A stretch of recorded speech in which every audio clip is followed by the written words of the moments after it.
and welcome to the Chatbox, where we talk about issues affecting everyday society. Whether it's you or it's me, we talk about it right here. Now, today is no different. And of course, today we're talking about career guidance. Now, each and every one of us has a career that they've chosen or that has been thrust upon them. But today, we really want to talk about where we are taking our careers into the future.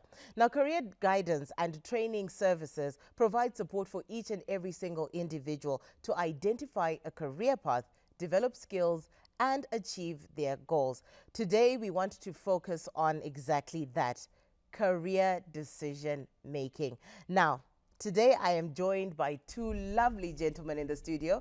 Ntando Nkomo, who is the Marketing and Corporate Communications Manager for the Zimbabwe International Trade Fair. And of course, Mr. Justice Mufiri, who is also a youth advocate. Welcome, gentlemen. Thank you. It's a pleasure. Thank you so much. Right, so we're going to get straight into it. We want to talk about bridging the gap between school and the work life, which is what is important. What factors, I'm going to come to you, Justice, what factors do you think influence that career guidance decision making for most students? All right.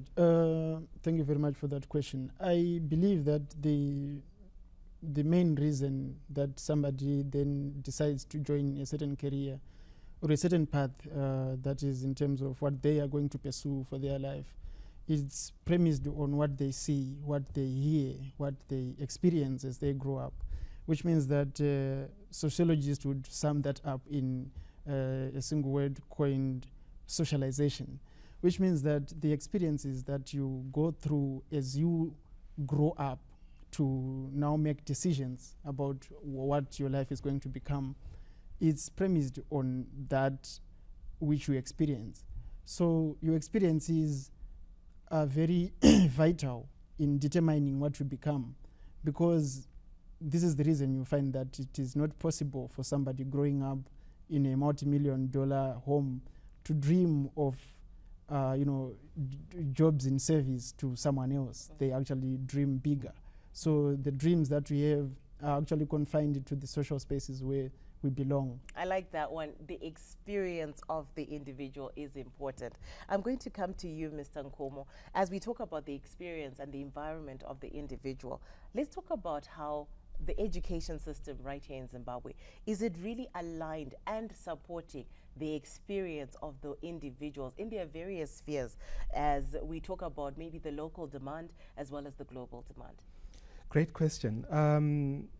I'll speak from my experience. I'm not a policymaker. So we have schools. Okay. And so essentially schools have got curriculum, and we've got schools at primary level, secondary level, university, polytechnic, etc., etc.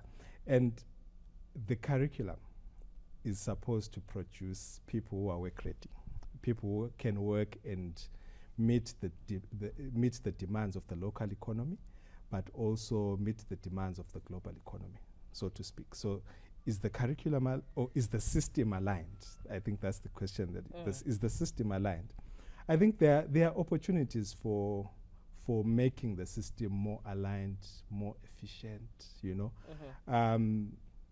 There's opportunities to make sure that what students are learning in primary school feeds into what they could potentially become in the future, right?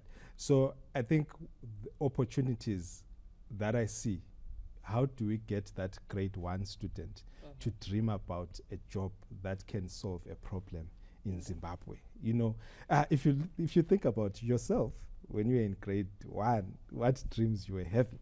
I wanted to be an astronaut. Yes, you see, and so we have to then think: is it okay for a grade 1 in Zimbabwe to be dreaming about being an astronaut? I think it's okay.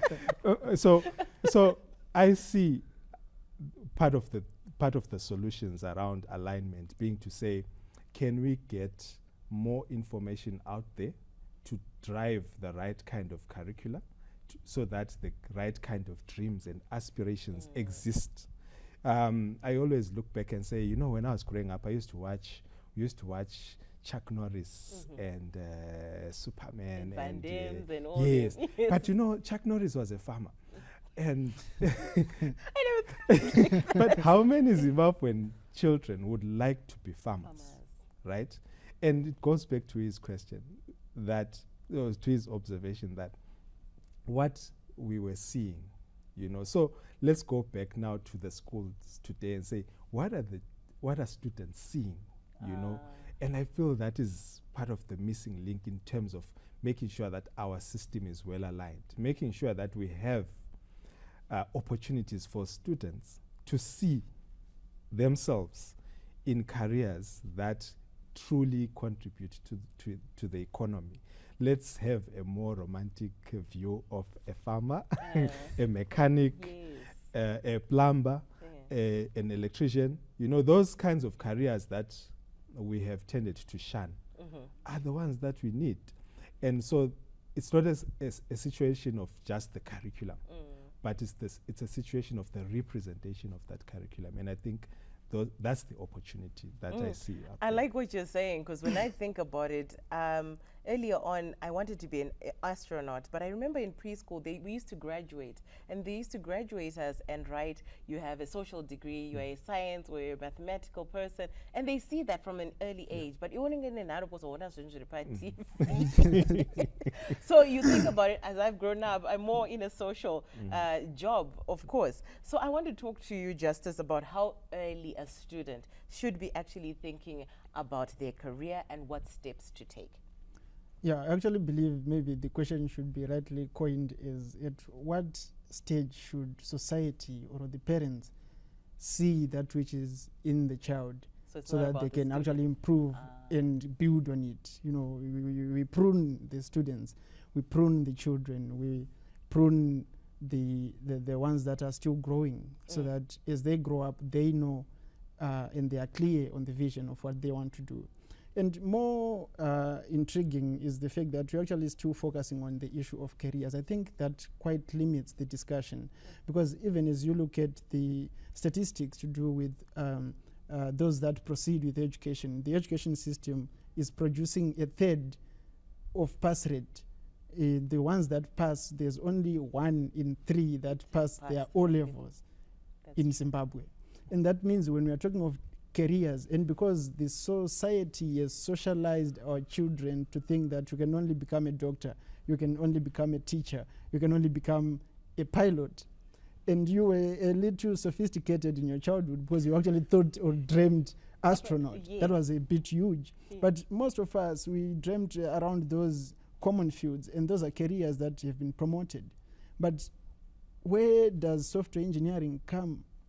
Where does entrepreneurship come? Who is going to lead the business that you are going to serve as a nurse?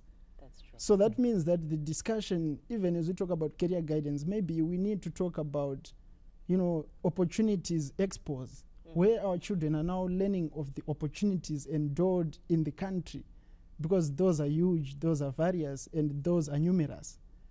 Talk of mining, you talked of agriculture. We are agro-based, by the way. And we have so many minerals, we could literally exist on minerals and mineral exploration. We have so much brilliant minds. The other time we were talking about ZimSat-1, we actually now we have a space presence in Zimbabwe. Of course, through the collaboration with the Japanese, which is awesome. But I'm saying, if we are to plug the gaps of that which exists in the economic arena of this country, it means that we need to specify and target specifically that which the child is being taught and that which the industry requires.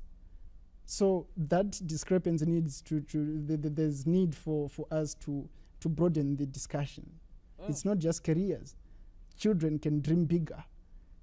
Service to their country. You go to if these are not the examples of success stories that we should tell as a nation, think of the president, His Excellency Comrade Dr. Idi Mnangagwa, joining the liberation struggle as a teenager. Your child is 24, he has no vision, he doesn't know what he wants to do with his life. A sense of national pride, duty as a citizen, that patriotism. Because I can see we can go on. Yeah. I'm going to come Yeah, back that's to you, right. Mr. Nkomo. He said a lot of things, but I did take from his page that what is the society doing about it? Yeah. He also talked about the need for there to be expos and lots of programs that are actually equipping the children for the future. What is your comment, I think, just to round that off, I mean, from your experience and your background? Yeah, I mean, society needs to do more. So I keep on going back to our days when we were growing up. We used to watch Captain Planet. I'm going to call you Captain Planet. We used to watch Captain Planet, and we used to watch Robocop. We used to watch Smurfs. But do you see how those films were socializing us? So he talked about national consciousness. And think about the American dream and how we learned about it when we were young from the likes of Captain Planet. And so for me, the opportunity to say, as society, we need to reimagine who we want to be and help our children through storytelling, through participatory activities, so that they envision the future as an exciting one in the context of the relevant jobs, the relevant skills that are needed in the country. So at a very early age, and it's great that these days you find that in the primary schools you have the careers days. We never had that. Going to school wearing that. Just go. Yes, we'll just go and we'll be figuring it out. You know? And so it's great. Now we've gone somewhere. But how do we make sure that on that careers day, we actually maybe say, what is the curriculum saying? Let's have a careers day that's focusing on agriculture only. Right? This term we're doing careers day, agriculture. Kids are coming wearing agriculture. They're, and then they become aware. Next term, our careers day is on mining. Right? And when we do careers day on mining, we'll destigmatize some of these things. Makorokoza, it's not a very nice name. But imagine the kids will come wearing their mining regalia. The other time it's IT. Wonderful. And now it's now more organized and more coordinated. Getting more organized and more coordinated as we plan the careers that matter the most, as we make those decisions as a community and not as children. We'll be back with this conversation right after the break.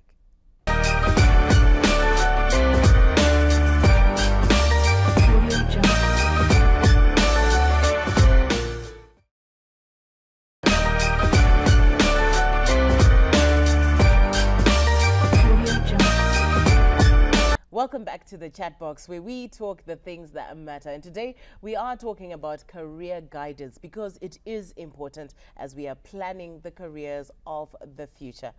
Now, Mr. Nkomo, I'm going to come back to you. Do you believe that as Zimbabwe or Zimbabwean students have adequate access to career guidance information? There's a challenge there. I don't think it's enough.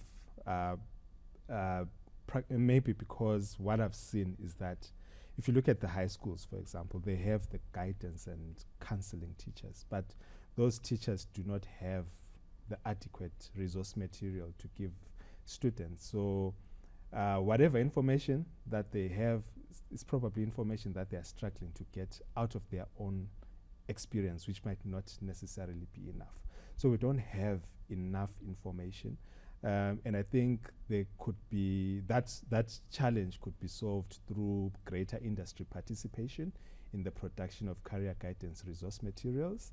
I noticed that a lot of the information that is available for students to make decisions comes in the form of marketing materials from universities and colleges. It's great, but look, the challenge then is that information is not structured in a manner to help you make a decision about whether you should be a cook or you should be an engineer. Do you think there is a way to bring the education that one needs, the experience that one needs, the education that one needs to enter the job, and the experience that the companies and organizations need for the job to be found in some expo or some program that students can enroll in. Why I say this, you'll find that expos are expos, but you'll find that it's just, again, like what you're saying, information that we are giving. Is there a more practical way to get students to be well equipped from the education front to equip themselves to start? Of course, we are doing, you know, attachments and all that, but one will find, I find a lot of people these days say, yes, they've come for attachment, but the students are still not ready. Yeah. What can we do about that? Yeah, so we need more work readiness programs to be available. And so a work readiness program would basically allow you to share information. It will also take the students through practical experiential learning, where they maybe go through some form of job shadowing opportunities. And then the expos, such as the one that we're having, Month-End, Scholastica, become you have given this person information. Now you take them to a place where they can beef up the information. Okay. And so what is lacking now is that pathway, that's clear work readiness pathway that says, okay, where do we start? Where's the information? We package that information from the time that someone is in ECT.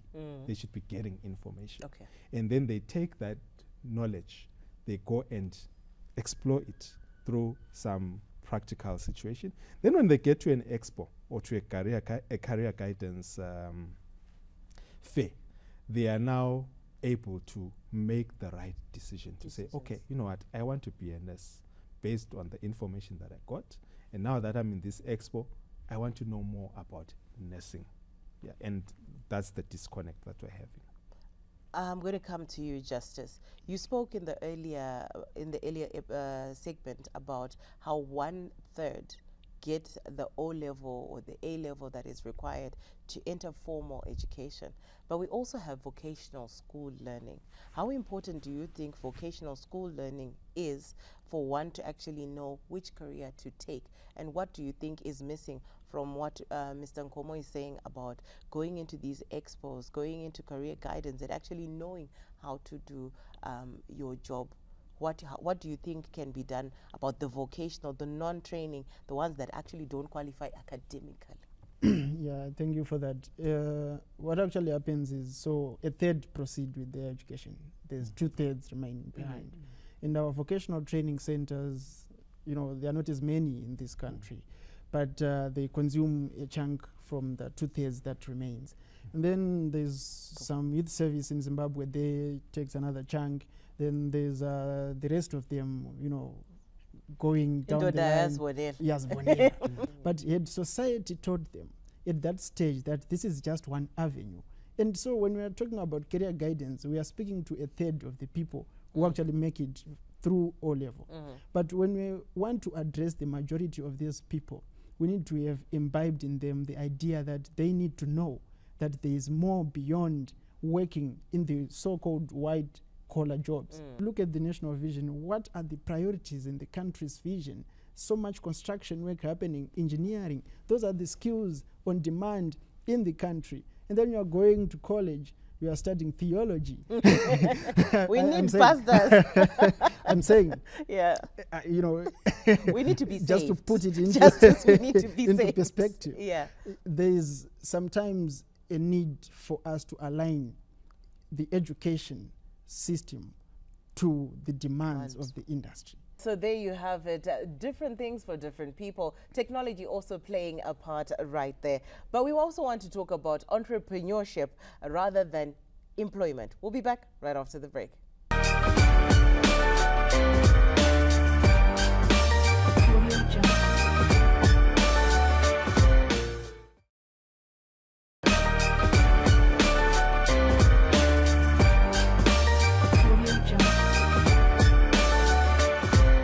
Hello and welcome back to the chat box. My name is Kim Sibanda, and of course the conversation continues about how we should guide the conversation on career guidance. Now I'm joined again with the two fine gentlemen in the studio, and we are about to wrap it up. Mr. Nkomo, I'm going to come to you. How effective are career expos and similar events that help students to just navigate their spaces and find out which careers they want to be a part of? Great question. At some point I wanted to be a doctor, right? So you see, astronaut is not too far off. Yeah. But then I figured out after going through whatever it is that I went through, Yeah. I figured out that I'm not going to be the best kind of a doctor, and here I am, and I guess I'm a success story of proper guidance at some point. Okay. Asking the right people the right kind of questions about where you could be in life. I remember when I was in A level, I then attended a careers expo.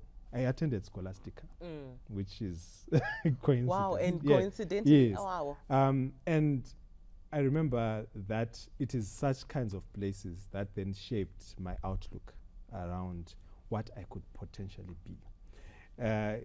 These expos like Scholastica are platforms where you could meet yourself in the future. So you meet different professionals, you meet different business owners, you see a lot of things in these expos. You go through career guidance sessions, you go through strengths discovery sessions, right? And this is what you find in a very good expo. And when you go through that, you are then in a better position to know that you are this and you are not that. And I always say, as a person, you need to discover, if you are a tree and you're a lemon tree, right, you would be fitted to produce lemons. Yes. But a lot of students are trying to produce mangoes. Out of a lemon tree. Yes. And so by not participating in these spaces, you then miss out on the opportunity to discover who you truly are and where you fit into the economy. And that lemon, going around thinking it's just a lemon, yet it could be lemonade, or it could be marmalade jam, or it could be something in a medicine, you understand? And that is what expos like Scholastica do for us, do for even adults. And a lot of parents don't know what their children could be, and these expos become the right kind of platform for them to gain information to assist their kids. So once as a parent you are empowered, I want to talk about the backgrounds that Justice spoke about. You spoke about the environment and the experiences that shapes this journey to an expo. So what else can be done to engage, to give accessibility to the students from all walks of life? I know Scholastica happens in one place, Bulawayo, and we market it and we say come. But there is also the rural element and those that can't afford the transport to come. What are we doing about those? And that's where the business community should come in. Okay. Let's come up with innovative solutions. I've always been a fan of reading, and one day I see a magazine that I can send to a child in the rural areas, and they pick it up and they read and they see themselves in the future. They learn there's this guy. So this guy, you mean he used to walk to school and now he's the CEO, and when they read in their own local language, imagine the difference. So essentially we're saying, let's widen access to information. Let's come up with innovative packaging of career guidance information. Stories, let's use the stories. Let's use the podcasts. Let's use posters. Let's use flyers. As much information to be disseminated to those people who may not be able to travel for these expos. Justice, I'm going to come to you. You being the person that spoke about the different backgrounds, experiences that each child has. What practical steps can we take to ensure that every single child has a career guidance experience or a mentorship opportunity? Yeah, thank you very much for that. I think it actually rides on what I was mentioning on the previous point to do with social media. We need to own those spaces and make sure that, we come up with our own innovative ways of telling our stories. First of all, we need to be a proud people to be who we are.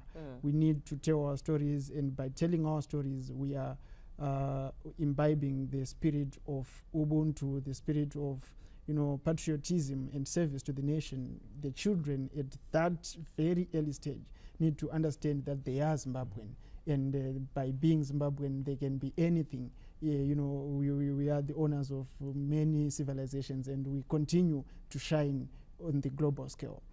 Number two, the access to information that he mentions, it's very important, because the children, as it is, they do not have that access to the information that you can actually be this or that. They do not have information to know that you can participate in tenderpreneurship.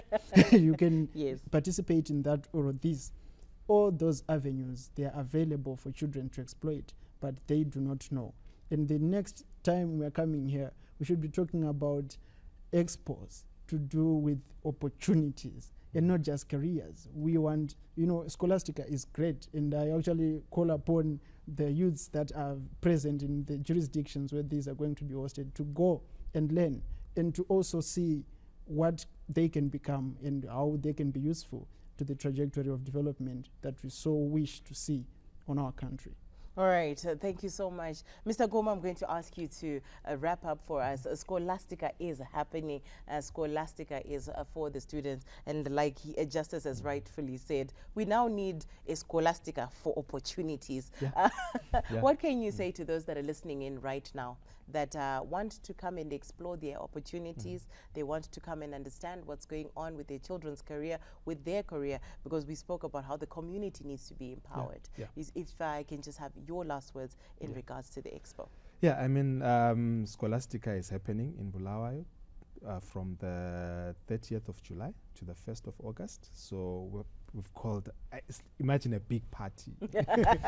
One big party, One big party at Scholastica. where everybody who is into career development is going to be there. Your companies, your NGOs, government, your career counselors. I mean, everyone is going to be there. And I'll be there as well. And this is a national program that fits into human capital development of the country. And we're really looking forward to seeing this as a success.